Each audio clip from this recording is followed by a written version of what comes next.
अस्सलामुअलैकुम वरहमतुल्लाहि वबरकातुह। दोस्तों, आपने हमारे चैनल कामयाबी की कुलीद अगर अभी तक सब्सक्राइब नहीं किया तो सब्सक्राइब कर लें और बेल आइकन का बटन लाजमी दबाइए। दोस्तों, आज हम कुर्बानी के मुताल्लिका मसाइल लेकर आपकी खिदमत में हाज़िर हैं। कुर्बानी के दिन भी करीब हैं, आखिरी महीना चल रहा है और ज़िलहिज्जा जो ही रहेगा इसके 10 तारीख को हमारे यहाँ पाकिस्तान में कुर्बानी है।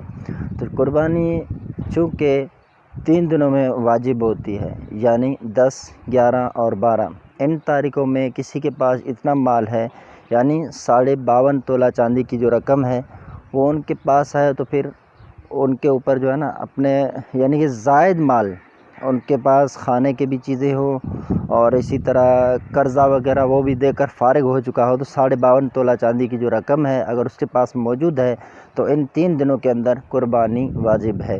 और चूँकि उर्फ़ के एतबार से आजकल जो कुर्बानी के जानवर हैं वो सबसे पहले ख़रीद कर रख लिए जाते हैं अपने पास, फिर उनको पाला जाता है, उनकी खिदमत की जाती है, फिर जब मौका आता है, जो वक्त आता है तो उसी वक्त फिर कुर्बानी कर लिया जाता है। क्योंकि ये मसाइल ऐसे क्यों हुए? पहले तो ऐसे नहीं था।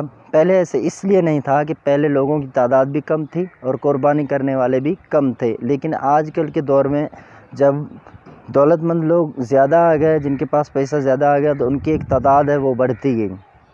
तो इस बिना पर जो है कुर्बानियाँ ज़्यादा हो रहे हैं। तो अब चूँकि मसाइल हैं कि लोगों की एक तादाद हो गई है, अब अगर इन 3 दिनों में कुर्बानी करना चाहें तो कर नहीं सकेंगे।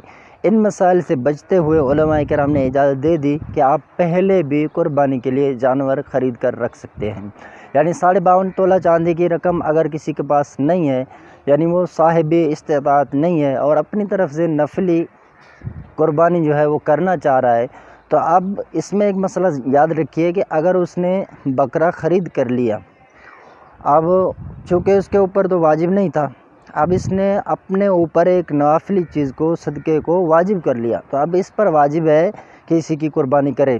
ऐसा नहीं है कि बाद लोग कहते हैं, फिर दोस्त जो है हम असर वो मशवरा देते हैं, अगर कभी ज़रूरत पड़ जाए तो वो कहते हैं इस जानवर को आप बेच दें, चूँकि कुर्बानी आपके ऊपर करना तो वाजिब नहीं थी, तो इस बिना पर वो इसे बेच देते हैं और गुनाह का मुर्तकिब हो जाते हैं। तो इससे बचना चाहिए। हाँ, अगर फौत हो गया यानी मर गया या चोरी हो गया तो अब इसके ज़िम्मा दूसरा जानवर ख़रीद करके कुर्बानी करना नहीं है।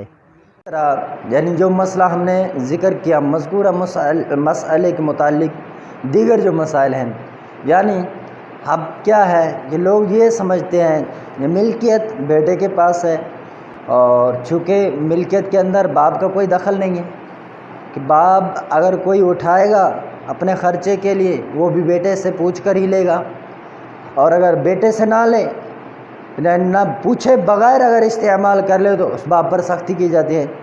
तो ये लोग क्या करते हैं, अब वो मुआशरे में थोड़ा सा वो दिखाने के लिए कि हम कितने फर्माबरदार हैं, और इस फर्माबरदारी को दिखाने के लिए लोगों के सामने तो ये चीज़ें करते हैं कि देखो हम अपने वालिदैन के लिए सबसे पहले चीज़ें अपने ऊपर नहीं करते, लेकिन उनके लिए पहले करते हैं। तो इसमें देखें कि ये इस तरह जायज़ नहीं है। कैसे? यानी कि कुर्बानी बंदे के खुद ऊपर वाजिब हो रही है, यानी जो बेटा है, जो मिल्कियत वाला है, जो दौलत कमा रहा है, दौलत का लेन देन सब कुछ बेटे के हाथ में है और है भी बेटे के हाथ। तो अब ये बेटा क्या करता है कि अपने ऊपर कुर्बानी लाजिम हो रही है ना, उसको तर्क कर देता है, छोड़ देता है। अब जो वालिद साहब हैं, अब उनके ऊपर तो कुर्बानी क्योंकि वाजिब नहीं, मिल्कियत तो सारा बेटे के पास है। अब ये बेटा अपनी वाजिबात में से एक वाजिब को कसदन छोड़कर कुर्बानी सबसे करता है, तो पहले करता है तो वो वालिद के लिए करता है। वो समझते हैं यानी वालिद को पहले फ़ौक़ियत देना चाहिए। किस चीज़ के एतबार से? यानी इस एतबार से कि वो समझते हैं इसमें अदब है, इसमें ताज़ीम है, कि ताज़ीम को हम फ़ौक़ियत दें और जो अपने ऊपर वाजिब है उसको हम छोड़ दें। ये आपका सोच बिल्कुल गलत है।